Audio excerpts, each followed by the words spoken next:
everyone, I'm Ari here with Rachel and we're your hosts for the Merry Writer podcast. This week we're on episode 157 and we are asking, how do you use foreshadowing?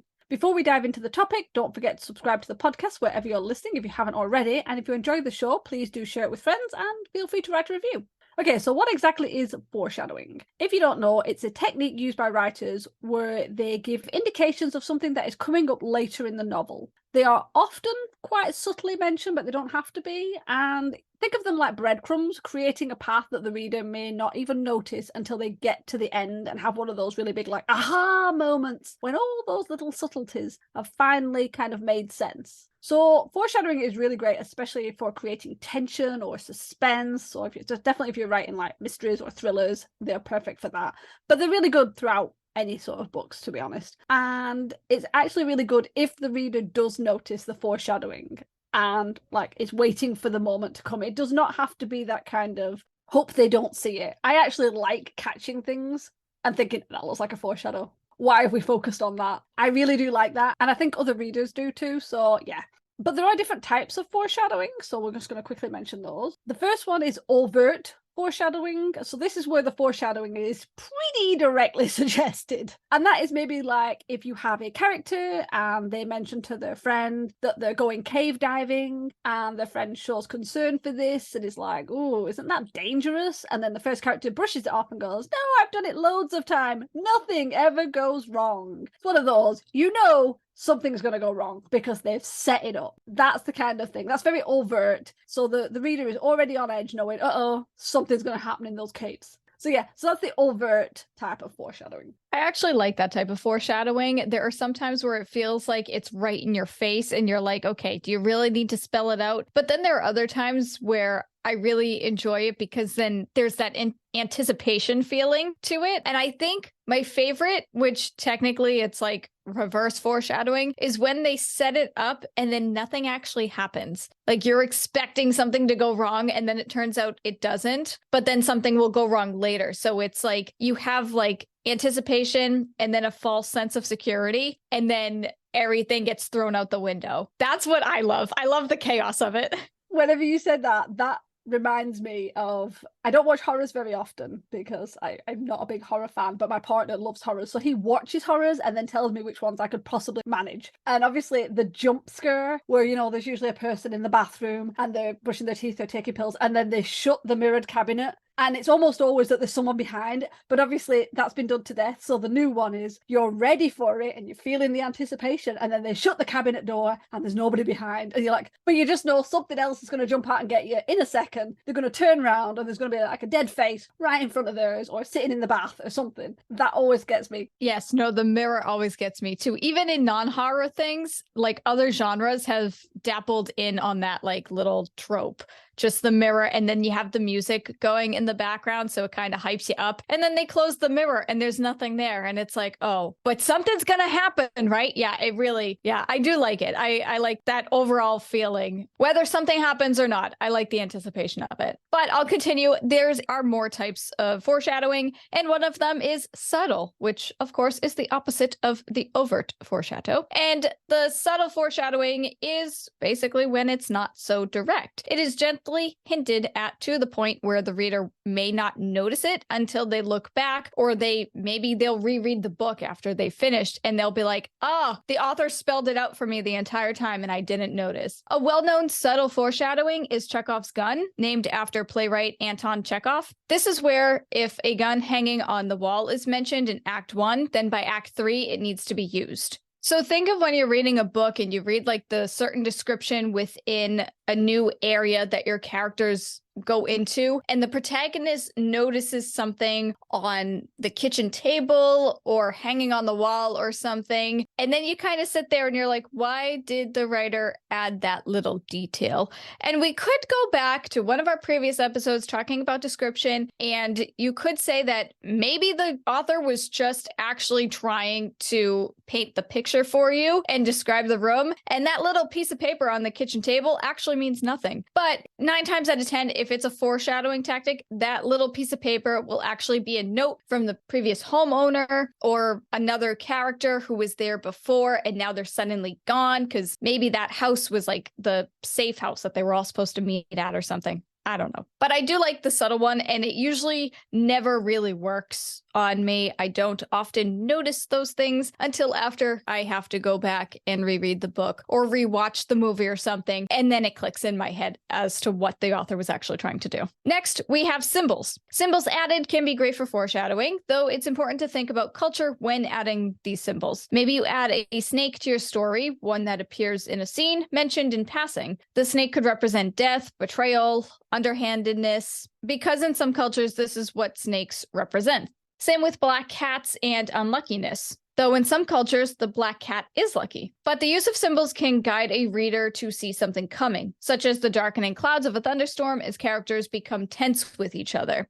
So overall, like, symbols, I think, are a great visual representation of foreshadowing, because foreshadowing is something you're supposed to see coming, but you're not supposed to see coming. So adding that visual piece to it can really help paint the picture for the reader. But yeah, you do need to be careful about the symbols that you use when you do decide to use a symbol for something, especially with foreshadowing or just anything in the book. Make sure you do your research on it before you use it at all. That's true, especially if you're doing, say you were writing a historical fiction and you cross several countries, you wouldn't want to throw in a symbol that meant death or disease, and yet in the country that moment is happening, it's actually not. It's like prosperity and opportunity and wealth. It's like, yeah, you need to be aware of that. Which is quite good though, because if you say you were, I keep using the death symbols, but let's stay with it. Say you were trying to have an ominous moment and you had like some sort of like crow in a tree cawing, or the snake or some other symbol. It would be fun if you found out what the symbol of death was in that country and used that, because it might be that some people would get it. It might be that some people wouldn't get it, or that they'd be like, I wonder why they put a horse in, and then went and did a bit of, because I don't know about you, but I like doing little bits of research. If I read something I'm not 100% sure why, I will just like, is that a thing? And then I will just type it in and it's like, oh yeah, white horse meant death, got it. Yeah, I do the same thing. Like, if I read something in a book and I don't recognize it, even if it's just a vocabulary word, I will go on Google and figure out what it means so I can actually understand the text better. But it's goes for the same with different cultures and areas and symbols. You can go onto Google or go to your library and look these things up and learn something new at the same time. Although I will admit, a lot of times I don't like to stop myself in the middle of a chapter. So I will tell myself, oh, I got to look that up when I'm finished reading. And then I forgot about it. So there is that piece. I always have my phone and I literally just type in a note saying, look up this, or I will snap a photo of the page, like focused on the word, because I'm very visual. Although I then forget I've taken the photo, and then like 14 months later, I'm like, why have I got a photo of a page? I legit was just about to say that. Yep. I've taken pictures of pages before, and then later on, I'm like, why did I take a picture of this random page? I don't even remember what book this is. Yeah, that's why using the notes app is actually better. Yeah, that's true. It's horrible going through your photos going, what the hell is all this I've taken photos of? It's like probably really important in the moment, but no, it's gone. It's like, I got plenty of photos and videos of my fur babies, and then it's like random book page. It's like, what is this? This does not belong. Yeah.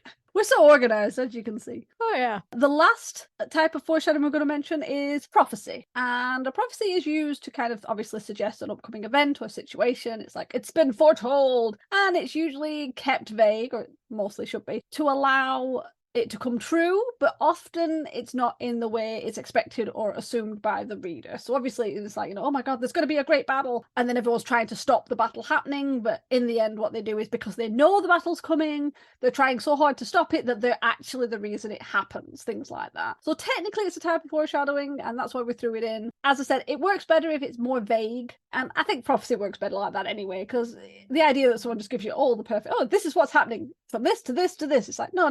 Prophecy should definitely be messy and confusing and out of sync. So yeah, but that is actually a type of foreshadowing. Yeah, so those are the 4 main foreshadowing types. There might be more, but these are the ones that we knew. When it comes to prophecies, I think that is my favorite type of foreshadowing. Again, maybe it's not technically foreshadowing, because it doesn't matter how vague it is kind of spelled out for you that something is coming, something is going to happen, but you just don't know when, you don't know why, you don't know where, you don't know how. And I think that's what I like the most about it, is because prophecies also bring in the element of mystery, because a lot of times you might not even know who the prophecy is talking about. There might be 3 different characters that could pertain to the prophecy. And then as you're reading and as the characters are trying to figure it out, you yourself is trying to figure it out. Again, there's that anticipation factor about like, when exactly is this prophecy going to come into fruition? And 9 times out of 10, it doesn't always come true in the way that the characters anticipate it. I love it when there's a prophecy in a book that I interpret differently than the characters do. And then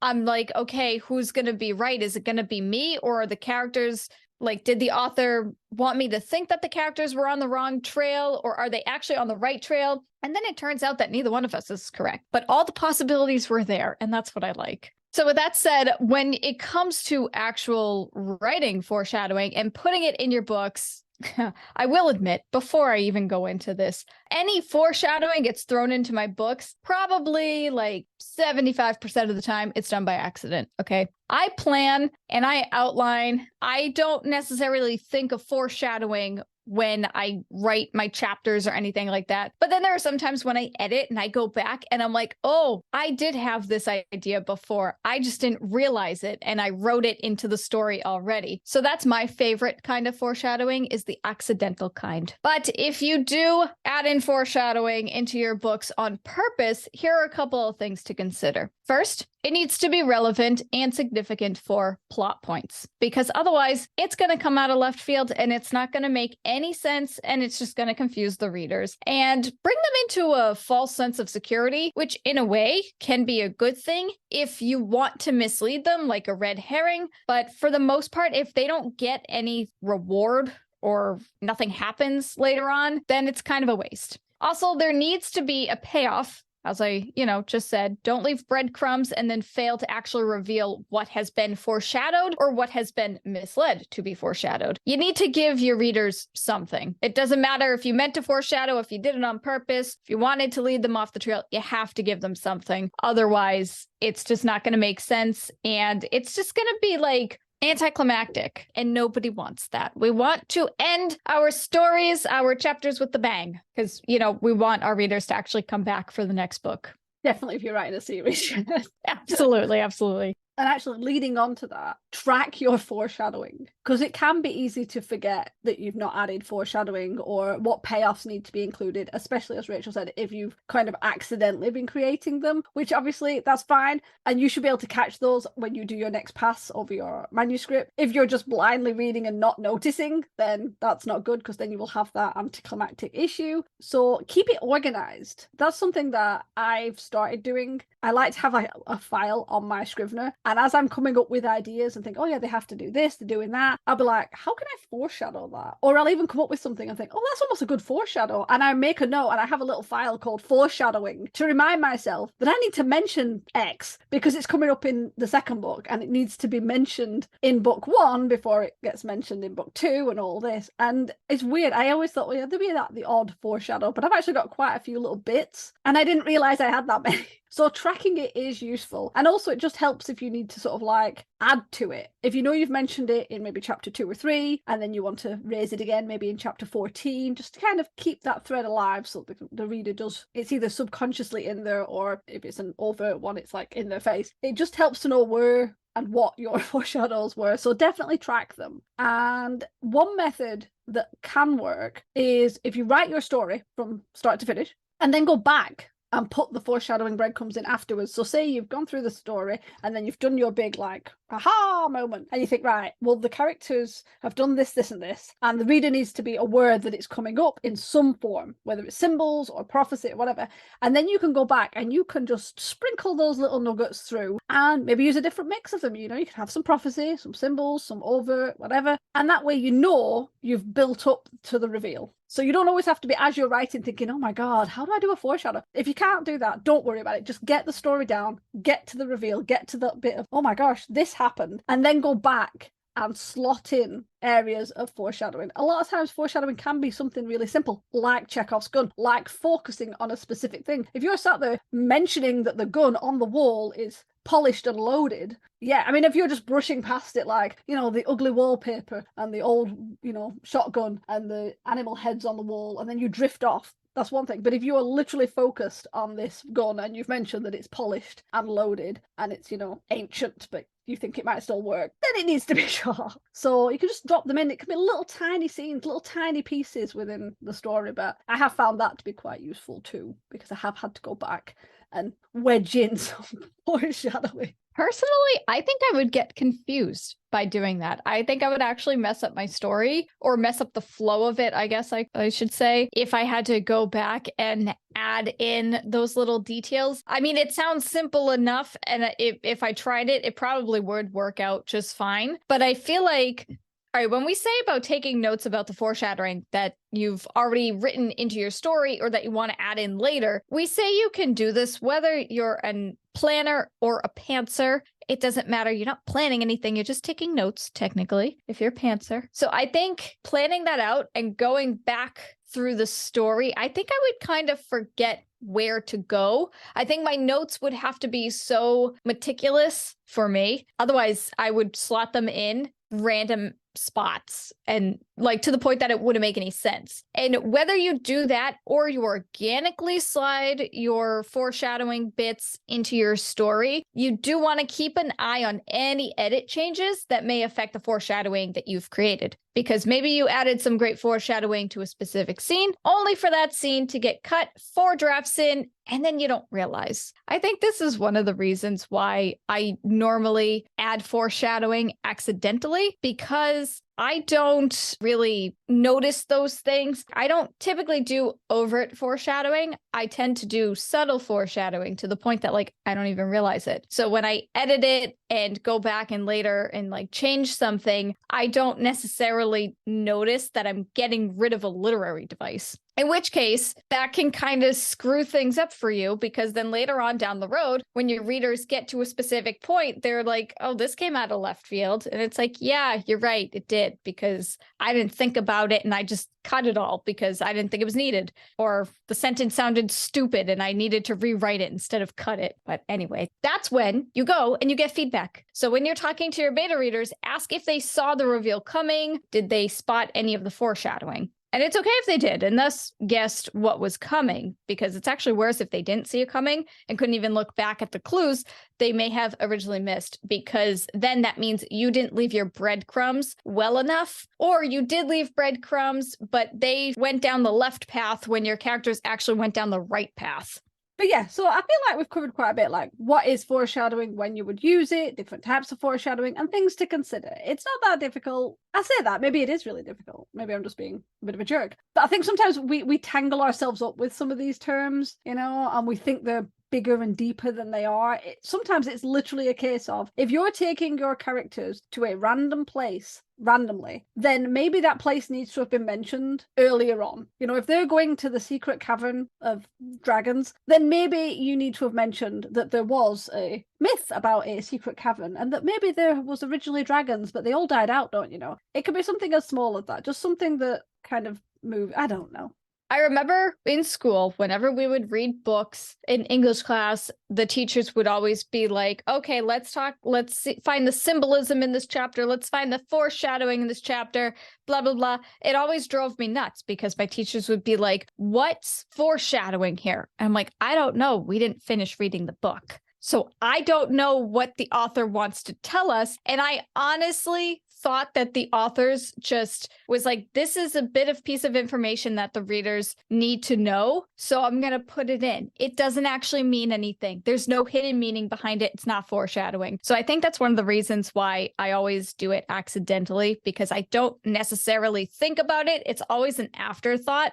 With that said, I do want to add, I feel like for certain genres, like fantasy, for example, a lot of times they'll have a map at the beginning of the book. And obviously the map is labeled and it'll tell you different areas of the world, such as towns or castles, forests, paths, whatever. And I think that I may be thinking like completely out of the box here, so I might be wrong, but I feel like that in a way is also foreshadowing. I think maps can be a good foreshadowing tool. Like if you have the main characters living in this elaborate castle, but then all the way on the other end of the map, it's just like this dark, shadowy place, but it has a name.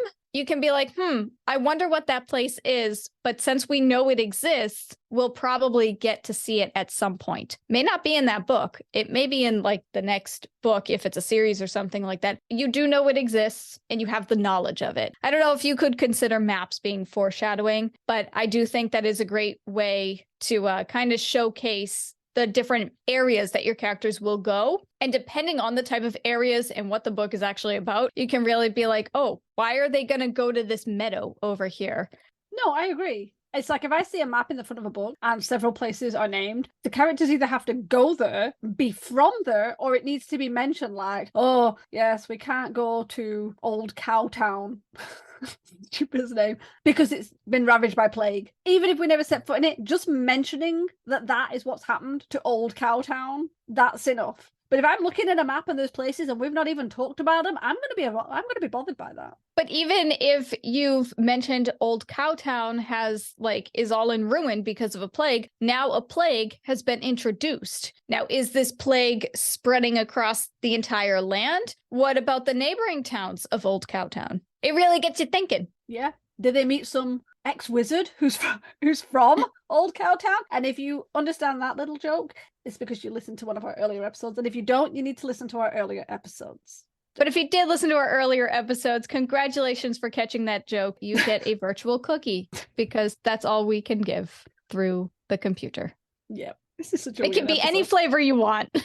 Cookie flavor. Why are there flavored cookies? Just cookie flavor. It's so weird. What do you mean different? Oh, Ari. The only difference in a cookie is that it's got chocolate chips, white chocolate chips. They're horrible. Nobody should eat that. Or Smarties instead of chocolate chips. Any other type of cookie is just weird. We don't need flavors. It's just cookie. You've never eaten a peanut butter cookie? No. Ooh. Oh, and my I like God. peanut butter. It's delicious. No. Then if you like peanut butter, you'll like peanut butter cookies. It's just chocolate chip cookies, just without the chocolate chips. It just has peanut butter in it. You've just ruined cookies. You need chocolate chip. No. I mean, yeah. Well, you could have a chocolate chip peanut butter cookie. Then it's like a Reese's cookie. You have Reese's over there, right? No, not that I know of. I've never heard of Reese's. Ari. Okay, we're totally tangenting off with this. So we're going to stop this episode now and let's just do a quick thing. So in the end, foreshadowing is a great plot device if you do it well, with care or intention, or just like Rachel and just accidentally do it. So there you are. Have at it. Let's turn it over to you guys. Do you use foreshadowing? Let us know your answers in the comments and we can chat. Also, feel free to talk about cookies and whether or not you think that cookies should have weird flavors. I say no, they should just be chocolate chip cookies. No, you can have weird flavors. It's fine. How dare you? This is the wrap up. This is the outro. And you are. I'm going to sing throughout the whole outro. La la la la la la la la la. I will kick you out of this meeting to stop that. You're not the host, I am. I'm not. Anyway. Remember that we release new episodes every Wednesday. They're usually a bit more professional than this, but not much. Next week, we'll be having our first guest episode of the year and discussing how to handle multiple novel points and story arcs with our guest, Troy Lambert. To ensure you don't miss it, do hit the subscribe button on your way out. As always, thanks so much for listening to the Merry Writer podcast. We'll see you next week.